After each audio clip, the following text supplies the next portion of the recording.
Hello friends, this is Durga again from IT Varsity, a one-stop shop to learn all the technologies. At this time we are talking about HDFS, and as part of this video I will be covering the heartbeat and block report. So we have seen what are files and how it is divided into blocks and how the blocks are cloned into multiple copies, and also we understood that these copies of the blocks are stored on data nodes, and the name node will have the metadata about these blocks. Okay, and also we have seen that data node which will be running on slave nodes is nothing but a software process, and also name node as well as secondary name node are other software process which will try to maintain the in-memory metadata. So and also name node will actually keep track of what data nodes are alive and what data nodes are not.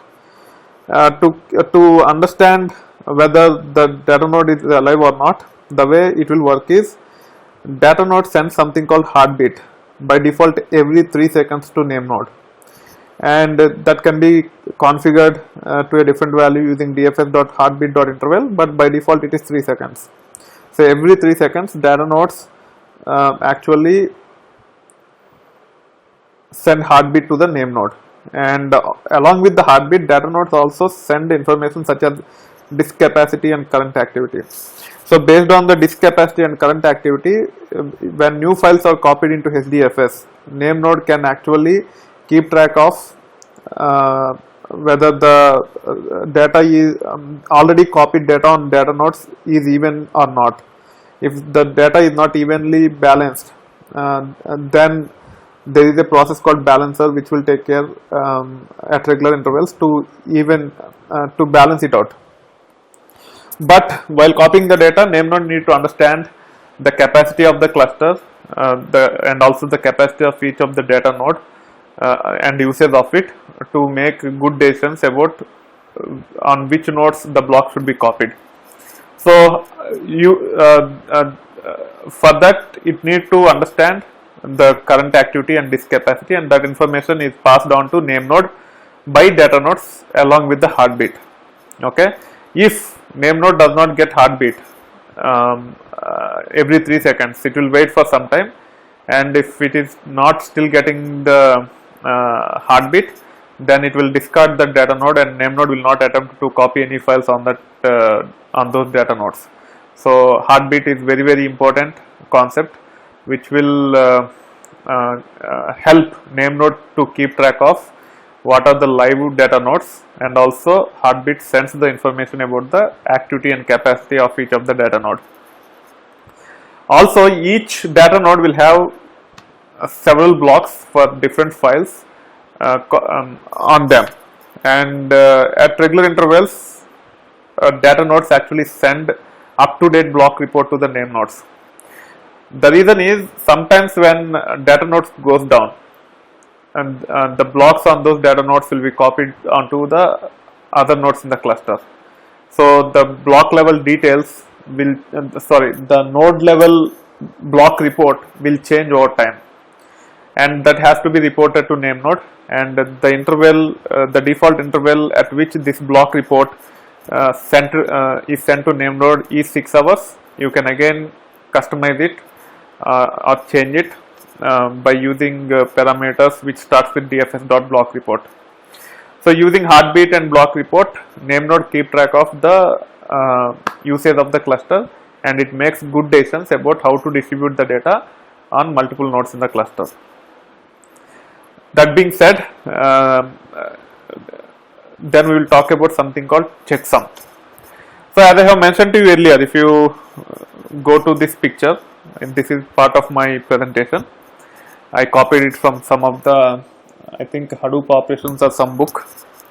So in this case there is a file called file1.txt, and that file is divided into 2 blocks, and the replication factor is 2. So block A will be copied onto data node 2 and data node 3, and block B will be copied onto data node 1 and data node 3. You can see the pictorial representation of data node 1 have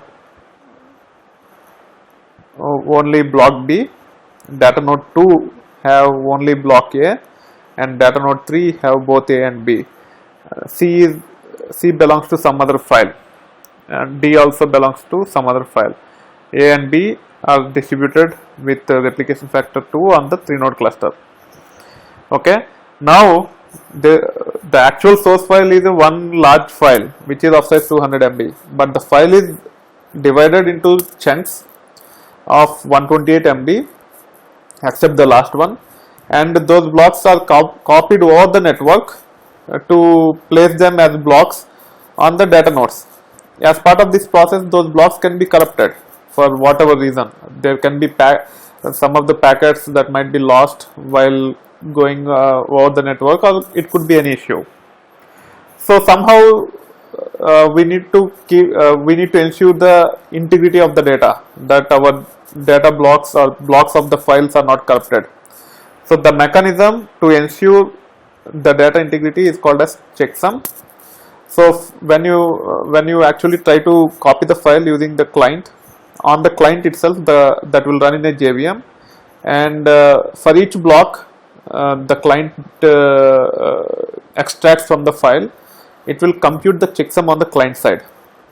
And when the block is copied onto the host, for example, this file is there on this client and we try to copy, which have two blocks. For each block the checksum will be computed on the client, and then the block A is copied to data node 2 and also data node 3.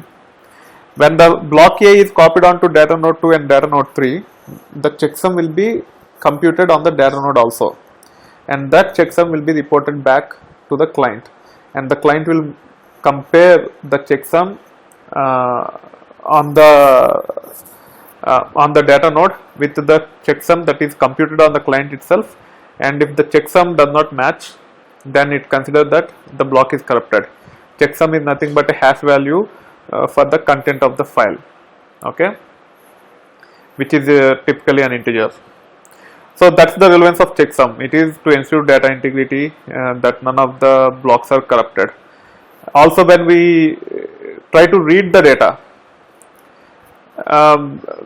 when we send the read request, the files has to be read as blocks from the data nodes, and whenever the block is read, the corresponding checksum is also passed to the client, and then once the block is read on the client side, again the checksum will be computed.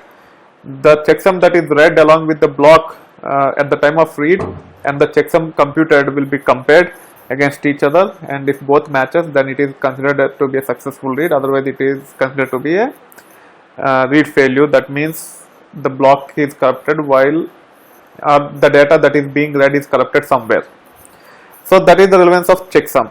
Checksum is to ensure the integrity of our data blocks when they are being copied to the cluster or read from the cluster.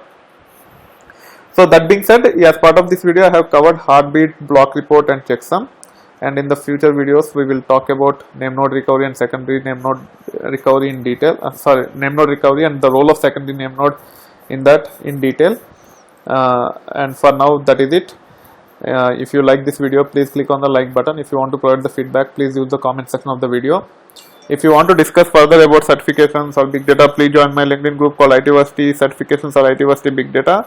And finally, if you are not subscribed to my channel yet, please do so. You will get to see a lot more content like this over time. Thank you. Bye.